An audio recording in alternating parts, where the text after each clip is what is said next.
Israeli Prime Minister Benjamin Netanyahu departed for the U.S. on February 10th and is set to meet Donald Trump on February 11th. Israel is expected to share updated intelligence on Iran's missile capabilities and urge Washington to establish clear red lines in ongoing talks. U.S. officials say both sides are closely aligned. Iran rejected the red lines and warned the U.S. not to be swayed by Israel. On February 10th, Iran's foreign ministry spokesperson Baghai warned that Tehran would deliver a devastating response to any attack and accused Israel of fueling regional instability. He said Iran negotiates with the United States, not Israel, and urged Washington to keep its foreign policy independent while remaining alert to what he called Israel's disruptive role. Early on February 11th, Russia launched 125 drones targeting energy facilities in Ukraine's Odessa region. Ukrainian air defenses shot down 110, but 15 hit their targets, causing major damage. About 95,000 residents were left without power and heating. Energy companies warned repairs could take time, as rolling blackouts were imposed in several areas. On the night of February 10th, gunmen stormed the central prison in Conakry, Guinea, freeing former official Abu Bakr Diakite. Heavy gunfire erupted as guards briefly fought back before losing control. Authorities launched a nationwide manhunt and blocked major roads. No group has claimed responsibility, and security conditions have worsened. On February 10th, Russia's FSB arrested a third suspect, Pavel Vasin, over the attack on Lieutenant General Alexeyev. Interrogations suggest Ukrainian intelligence directed the plot. Authorities are probing the wider network and vowed accountability, warning the case could escalate intelligence tensions. On February 10th, Russia's Federal Security Service announced the arrest of a third suspect, Pavel Vasin, in connection with the attack on Lieutenant General Alexeyev. Early interrogations suggest the operation was directed by Ukrainian intelligence. Authorities said they are investigating the broader network involved and vowed full accountability, warning the case could further heighten intelligence tensions. On February 11th, the U.S.-Japan joint exercise Iron Fist 26 began, running through March 9th across 19 locations, including Japan's southwestern islands and the Miyako Strait. Nearly 5,000 troops are taking part in amphibious landings, island seizure drills, and long-range strike training. The exercise is seen as a major step in deepening U.S.-Japan military integration. French President Emmanuel Macron criticized what he called pressure tactics from Washington, saying Europe should not make automatic concessions.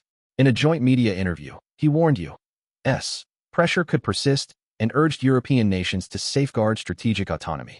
Macron also called on the EU to diversify trade, reduce reliance on the U.S. dollar, and rebalance transatlantic ties.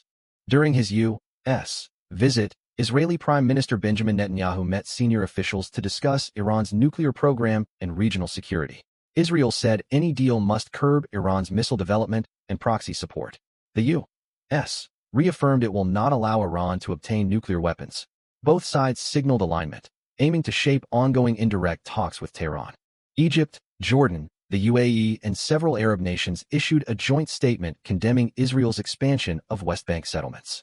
They urged compliance with international law, an end to unilateral steps that raise tensions, and renewed efforts to resume Israeli-Palestinian negotiations.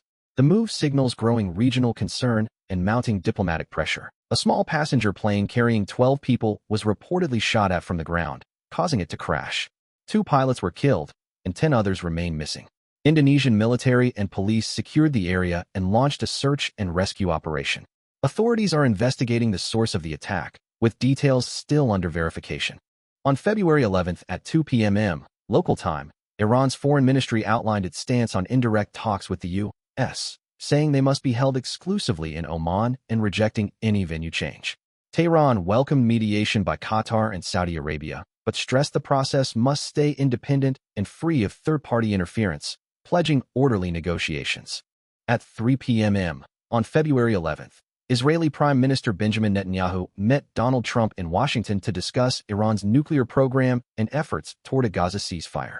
Trump reaffirmed his opposition to Iran obtaining nuclear weapons and warned that if talks fail, the U.S. could deploy a carrier strike group to the Middle East to protect regional stability. At 4 p.m. on February 11th, Qatar's Emir Sheikh Tamim bin Hamad Al Thani spoke by phone with U.S. President Donald Trump. They discussed Gulf security, the Yemen ceasefire process, and progress in U.S.-Iran talks. Both agreed to stay in close coordination and emphasize dialogue and diplomacy to resolve differences and reduce regional tensions. At 4 p.m. on February 11th, President Volodymyr Zelensky signed a decree revising mobilization rules. Citizens over 60 may now serve on one-year military contracts if they pass medical and physical exams, with possible extensions based on operational needs. The move aims to boost frontline manpower, ease personnel shortages, and strengthen Ukraine's defense capacity.